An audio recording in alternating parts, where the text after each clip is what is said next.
আশ্বিরের শারদ প্রাতে বেজে উঠেছে আলোকমঞ্জিত।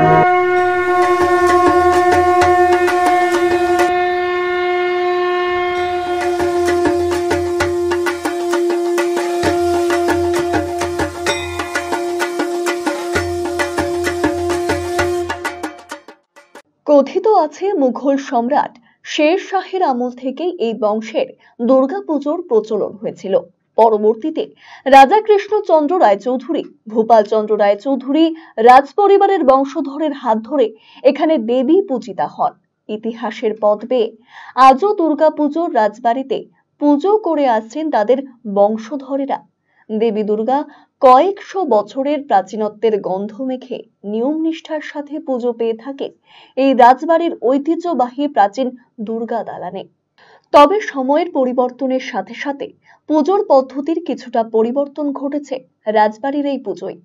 আগে মহালয়ার দিন থেকেই দুর্গার আরাধনায় মেতে উঠতেন রাজ পরিবারের সদস্যরা এবং এতদ অঞ্চলের বাসিন্দারা।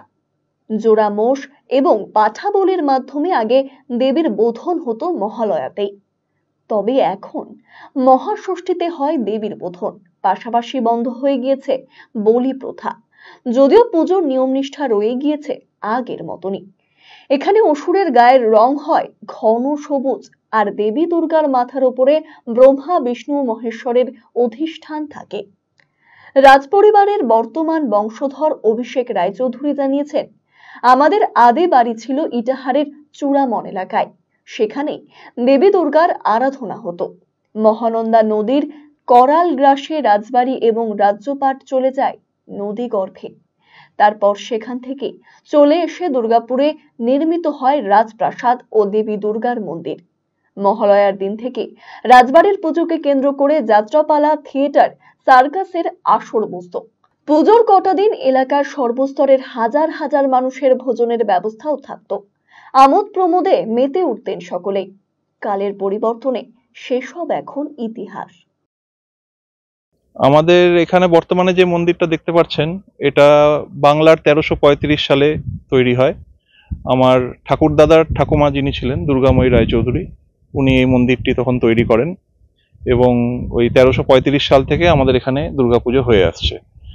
আর তার আগে আমাদের বাড়ি ছিল চূড়ামনে, সেখানে বহু বছর আগের পুজো, 200-250 বছর আগের পুজো হবে আনুমানিক, এক্স্যাক্ট সালটা বলতে পারছি না, কিন্তু ওখানেও দুর্গাপুজো হতো।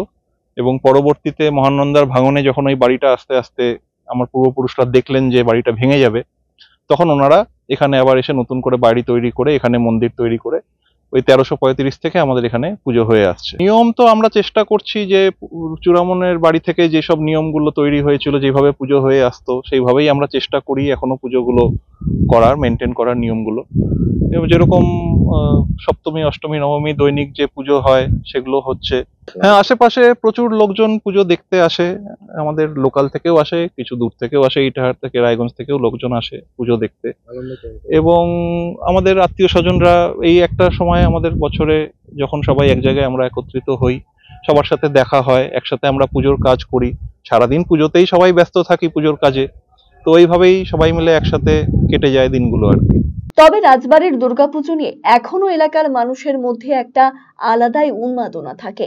নবমীর পুজোয় ভূপালপুর রাজবাড়ির বিশেষত্ব হলো এদিন পুজোর ভোগ এবং ফল ফলাদি পুজোর পর ঠাকুর দালানের উঁচু জায়গায় বেঁধে রাখা হয়। এরপর গ্রামের বাসিন্দা ও পরিবারের লোকেরা যে যেভাবে যতটা ফল পেরে নিতে পারে, সেটাই একটা খেলার মাধ্যমে আনন্দ উপভোগ করা হয়। ভূপালপুর রাজবাড়ির দুর্গাপুজো নিয়ে এলাকার মানুষের প্রতি বছরই ব্যাপক উন্মাদনা থাকে। দুর্গাপূজার সময় আসা হয়? হ্যাঁ, আসা হয়। কি করেন দুর্গাপূজাতে? আসি, ঘুরি, অঞ্জলি টঞ্জলি দিই। অষ্টমীর দিনে ভালো পূজা হয় এখানে। আমরা আগে শুনতাম, আমার দাদু বলতেন যে এখানে আগে খুব ভালোভাবে পূজা হতো। আর এখানে হচ্ছে রাজার বাড়ি ছিল, অনেক দূর দূর থেকে লোক গরু গাড়ি করে আসতো, মেলা দেখতো, অনেকদিন ধরে মেলা হতো, জাঁকজমটভাবে পূজা হতো।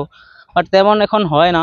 হ্যাঁ, মেলা বসতো, এখনো মেলা বসে। অষ্টমীর দিনে আমাদের এখানে মেলা হয়, অঞ্জলি দিই, আর অনেক লোকই আসে। RCTV সংবাদ, ইটাহার।